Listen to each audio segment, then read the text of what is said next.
Assalamualaikum warahmatullahi wabarakatuh.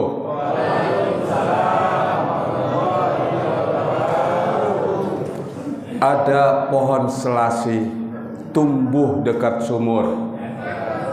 Semoga jamaah Baitur Rahmah diberi keberkahan umur. Ada pohon selasi tumbuh dekat pohon padi.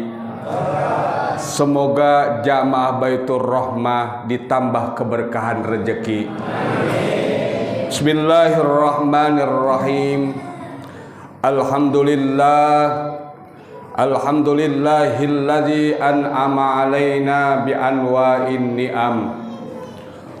Wassalatu wassalamu ala sayyidina Muhammadin khairil anam wa ala alihi wa ashabihi. Angkat kedua tangan kita. Allahumma salli ala sayyidina Muhammad tuwassi'u alaina al-arjaq. Ya Allah, dengan kemuliaan Nabi Muhammad berkahkan rezeki kami. Wa tuhassinu bihal akhlak. Ya Allah, dengan keberkahan Nabi Muhammad baguskan akhlak kami. Wa ala alihi wa ashabihi, amma ba'du. Fadilatul Mukhtaramin yang sama-sama saya muliakan, segenap pengurus Masjid Jami Baitur Rahmah, segenap jamaah tarawih Masjid Baitur Rahmah rahimakumullah. Kita bersyukur kepada Allah Subhanahu wa taala. Malam hari ini Allah anugerahkan kita nikmat panjang umur, nikmat sehat, nikmat berkah rezeki, sehingga kita kumpul di masjid ini dalam rangka kita melakukan sunnah Nabi kita Muhammad SAW, yaitu sholat tarawih. Mudah-mudahan kumpulnya kita, jumpanya kita, bertemu kita dengan saudara dijadikan ibadah kepada Allah Subhanahu wa taala. Amin ya rabbal alamin. Wa min khasaisir Ramadan, salah satu daripada tanda-tanda keistimewaan bulan Ramadan yaitu wal hasanatu mudha'afah. Segala kebaikan-kebaikan yang kita lakukan di bulan ini dilipat gandakan oleh Allah Subhanahu wa taala. Jamaah sekalian, kalau kita sholat di luar bulan Ramadan, sholat berjamaah itu pahalanya 27 derajat. Tetapi kalau di bulan Ramadan, di dalam bulan Ramadan kita melakukan sholat berjamaah 27 dikali 70, kira-kira berapa? Hah? Banyak nggak? Banyak aja udah banyak. Iya, 27 kali 70. Bapak yang biasa menafkahi istri di bulan-bulan Ramadan, 1 rupiah yang bapak berikan kepada istrinya itu pahalanya dapat 10 kali kalau di bulan-bulan Ramadan. Tetapi kalau di dalam bulan Ramadan, 1 rupiah yang bapak berikan kepada istri itu 10 kali 70. Berapa Pak? 700 pahalanya. Makanya rajin-rajinlah bernafkah, memberikan belanja kepada istri. Bapak, kita ini bisa begini, Allah kasih mudah, Allah kasih keberkahan karena doa ibu-ibu. Bener gak Bu? Bener gak Bu? Iya, doa ibu-ibu. Makanya Bu, Agim tuh pesen, sayangi istri, jangan kau sakiti, doanya istri dikabul ilahi. Bener gak Bu, doa ibu dikabul sama Allah? Bener, yang sering doain kita itu istri kita. Kalau kita barangkali sholat duhanya hanya 4 rakaat, 6 rakaat, tapi istri kita di rumah membantu kita untuk memperoleh rezeki yang berkah dari Allah, dia itu sampai sholat duhanya sampai 12 rakaat. Amin ya rabbal alamin. Ibu, paling mudah Bu ibadah ibu kepada Allah. Ibu pernah nggak Bu sholat sunat 100 rakaat ibu? Pernah nggak? Bapak kali yang rajin ibadah sholat sunat 100 rakaat, pernah nggak? Enggak pernah. Tetapi kalau ibu mengabdi kepada suami ikhlas ridho, ibu menyiapkan minuman, ibu menyiapkan kopi untuk suami, ibu akan dapat pahala sebanyak 100 rakaat. Kalau itu 1 gelas.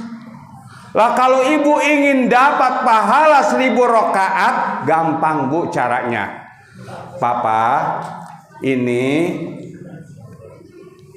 kopi, ini gula 1 toples, ini papa termosnya, papa silakan bikin sendiri.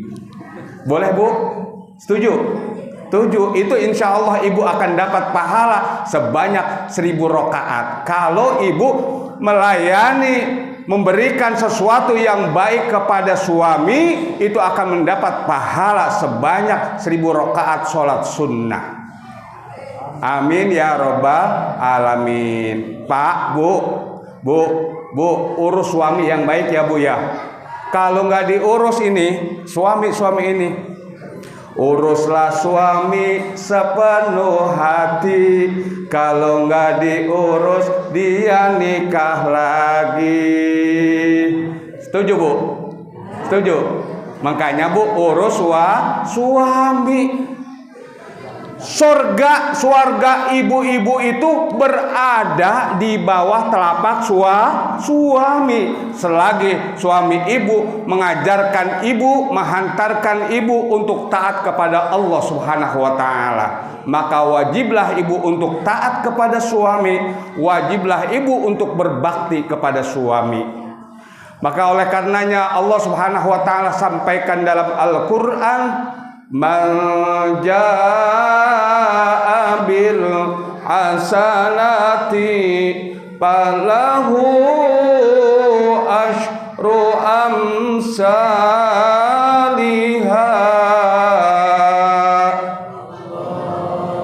wa man jaa bis sayyiati fala yujza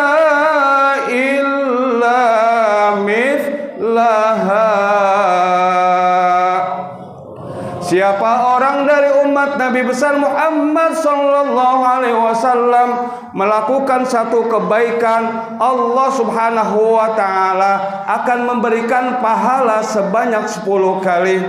Siapa orang dari umat Nabi besar Muhammad sallallahu alaihi wasallam melakukan satu keburukan, Allah Subhanahu wa taala membalas keburukan itu dengan satu dosa. Beruntunglah kita umat Nabi besar Muhammad sallallahu alaihi wasallam diberikan nabi yang namanya Nabi Muhammad sallallahu alaihi wasallam.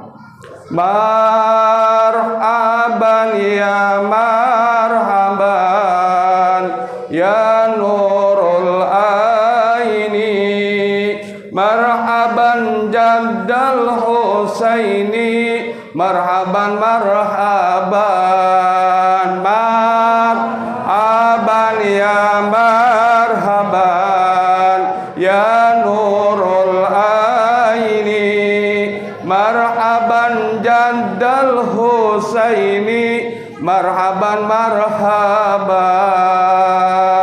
Kita bersyukur kepada Allah sebagai umat Nabi besar Muhammad sallallahu alaihi wasallam yang kebaikannya tidak Allah berikan kepada umat-umat dahulu, yang hanya Allah berikan kepada umat Nabi besar Muhammad sallallahu alaihi wasallam. Ramadan ini Allah berikan fasilitasnya hanya kepada umat Nabi Muhammad. Kalau umat Nabi Muhammad melakukan satu kebaikan di bulan Ramadan ini, pahalanya sebanyak 70 kali. Tapi kalau melakukan satu keburukan, sebanyak juga dosanya 1 kali 70. Banyak gak? Banyak. Nauzubillah summa nauzubillah min dzalik. Oleh karenanya jangan sampai di bulan Ramadan ini kita melakukan dosa. Jangan sampai di bulan Ramadan ini kita melakukan maksiat, supaya Allah Subhanahu wa taala Ramadan ini dijadikan al-hasanat al-mudha'afah. Kebaikan yang kita lakukan diberikan pahala oleh Allah Subhanahu wa taala berlipat ganda. Yang kedua, Keistimewaan yang kedua yang Allah berikan Ramadan untuk umat Nabi Muhammad yang kedua, wadzunubu maghfurah. Dosa-dosa umat Nabi besar Muhammad yang melakukan ibadah pada bulan ini, Allah akan ampunkan seluruh dosanya. Mudah-mudahan dosa-dosa kita yang disengaja maupun tidak disengaja dengan datangnya bulan Ramadan ini, Allah ampunkan dosa kita. Yang terpenting bagi kita agar dosa kita diampuni oleh Allah di bulan Ramadan ini, syaratnya yang pertama, Allah tusyrik billah. Hendaknya kita tidak menyekutukan Allah Subhanahu wa taala. Kita yakin di antara kita ini nggak ada yang menyembah selain kepada Allah. Pasti seluruhnya ibadah kepada Allah. Usolihnya, sholatnya lillahi ta'ala. Inni wahjatu wajhiya lillazi fataras samawati wal ard lillahi ta'ala. Menghadapkan kiblat, menghadap Allah Subhanahu wa taala. Tapi banyak perbuatan kita yang kita nggak sadar itu berbau syirik kepada Allah Subhanahu wa taala. Contoh. Kita kan sering sakit kepala, ya. Suka sakit kepala. Bu, yang sering sakit kepala bapak-bapak apa ibu-ibu? Ibu. Ya, ibu-ibu. Kalau bapak-bapak mah jarang sakit kepala. Karena kalau bapak-bapak yang sering itu bapak sakitnya apa? Bukan kepala, tapi kanker. Kanker kantong kering. Ya, kalau bapak-bapak, kita sering ketika sakit kepala itu mengesampingkan Allah. Yang kita yakini hanya obat. Mbak, sakit apa Mbak? Saya sakit kepala Bu. Ya udah, nanti ke warung beli Paramek. Kita yakini bahwa Paramek itu yang menyembuhkan sakit kepala kita. Kita kesampingkan Allah. Yang baik bagaimana? Ya Allah, mudah-mudahan dengan Paramek yang saya minum ini, Engkau berikan kesembuhan sakit kepala saya. Tetap mintanya kepada Allah. Jangan meyakini obat yang memberikan kesembuhan, tapi yang memberikan kesembuhan adalah Allah Subhanahu wa ta'ala. Maka ketika minum obat, Bismillahirrahmanirrahim. Ya Allah, mudah-mudahan obat yang saya minum ini sakit kepala saya bisa sembuh. Tetap Allah Subhanahu wa ta'ala. Jangan kesampingkan Allah. Kalau kita kesampingkan Allah, kita sujud, kita puasa, kita baca Al-Quran, tidak akan sampai ke hadirat Allah Subhanahu wa ta'ala. Apalagi sampai dosa-dosa kita diampuni oleh Allah. Maka tetap punya sandaran vertikal kepada Allah, sandaran yang kuat kepada Allah. Apapun yang ada di dunia ini hanya perantara. Yang memberikan rezeki Allah. Yang memberikan sehat adalah Allah. Yang memberikan kebahagiaan adalah Allah. Maka semuanya sandarkan yang kuat kepada Allah. Hamba sesama kita hanya wasilah untuk mendapatkan keberkahan dari Allah Subhanahu wa ta'ala. Mudah-mudahan kita berharap kepada Allah Subhanahu wa ta'ala. Allah panjangkan kita dalam taat beribadah kepada Allah. Allah berikan rezeki yang barokah. Allah jadikan anak cucu yang kita miliki mudah-mudahan jadi anak yang solihin, anak yang solihat. Orang-orang tua kita, keluarga kita yang sudah tiada, mudah-mudahan Allah rahmati dalam kuburnya, Allah tambah rahmat dalam kuburnya. Al-Fatihah. A'udzu billahi minasyaitonir rajim. Bismillahirrahmanirrahim. Alhamdulillahirabbil alamin arrahmanir rahim maliki yaumiddin. Iyyaka na'budu wa iyyaka nasta'in. Ihdinas siratal mustaqim. Siratal ladzina an'amta 'alaihim ghairil maghdubi 'alaihim waladdallin. Amin. Demikian yang dapat saya sampaikan, mudah-mudahan ada manfaatnya, ada barokahnya. Kalau ada yang benar itu datang dari Allah. Kalau ada yang keliru, ada yang kurang santun, ada yang kurang berkenan, mohon dibukakan pintu maaf yang seluas-luasnya. Hadanallahu wa iyyakum ajma'in. Wallahu muwaffiq ila aqwamit thoriq. Assalamualaikum warahmatullahi wabarakatuh.